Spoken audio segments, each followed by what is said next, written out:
A revolutionary and innovative idea can dramatically increase your startup's chances of success.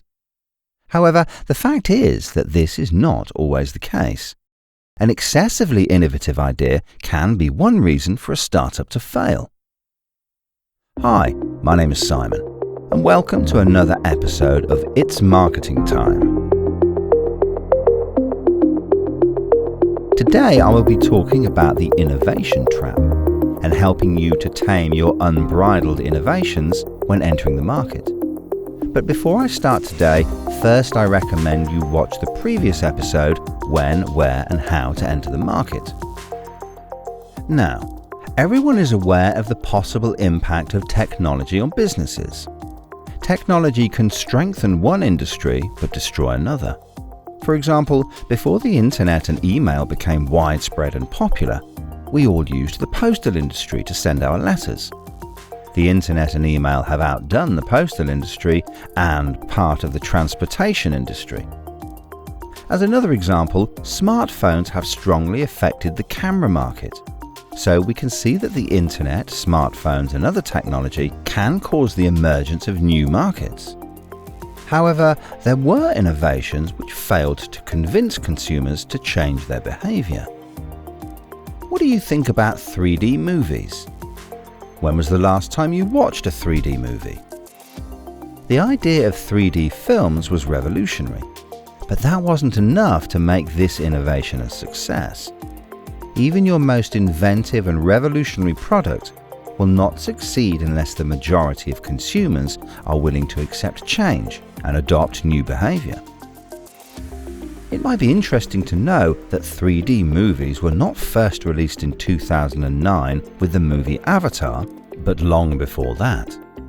For example, the 1991 film Terminator 2: Judgment Day was a 3D film. However, the history of 3D cinema goes back much further still. The first 3D movie was called The Power of Love. The film was released to the public in 1922.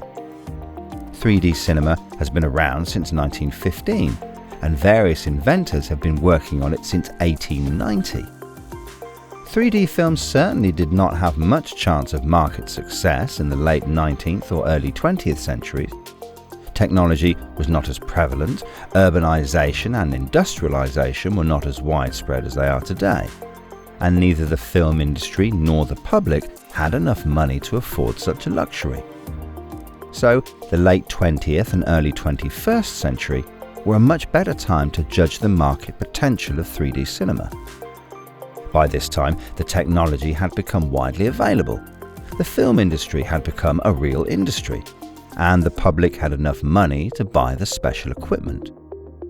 So let me ask the question I asked before. When was the last time you watched a 3D movie? While the prevalence of technology on the one hand made it possible for almost anyone to watch a 3D film at least once, we discovered that the majority of people were simply not willing to change their behavior.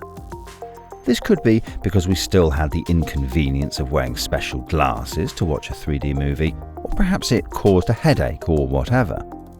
Nevertheless, it took us 2 centuries to realize that 3D cinema was not as appealing to audiences as we first thought.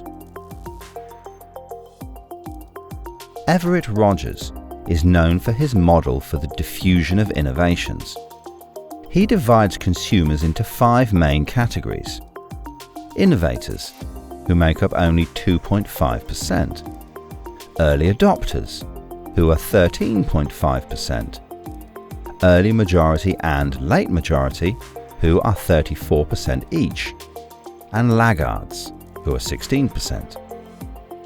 If a new innovation is accepted by the early majority and the late majority, it indicates a meaningful change in consumer behavior and a revolution is on its way. Still, what matters is that this majority is not influenced by innovators or early adopters, but by those individuals who would usually be in the laggard category. Only when the laggards were willing to switch to digital cameras instead of analog cameras were the majority convinced that digital cameras were better than analog cameras. Needs, wants, and demands are the fundamental concepts of marketing. A need is the same for everyone, regardless of culture, age, gender, and the like. For example, everyone needs shelter. But wants vary from person to person. One person has modest aspirations, while another may have much bigger dreams for themselves. Similarly, one wants to live in an apartment and another wants to live in a palace. Demands, however, depend on circumstances. One may wish to live in a palace, but they may have to be satisfied with a 40 square metre apartment in the city centre, according to their budget. Keep in mind, no one can create a new need for the consumer.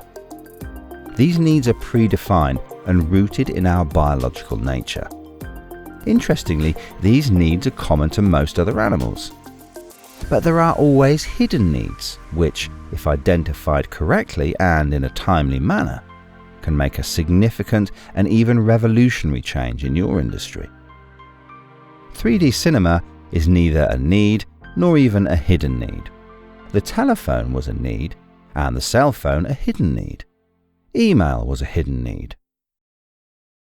3D cinema, email, telephone, or mobile phone were all revolutionary and innovative ideas, but not all of them made a difference and changed consumers' behavior. Insomuch as you think innovatively about creating a new product, you should also have an innovative marketing approach. Do not forget that it is the consumer mindset that judges the future of your business, not what you think.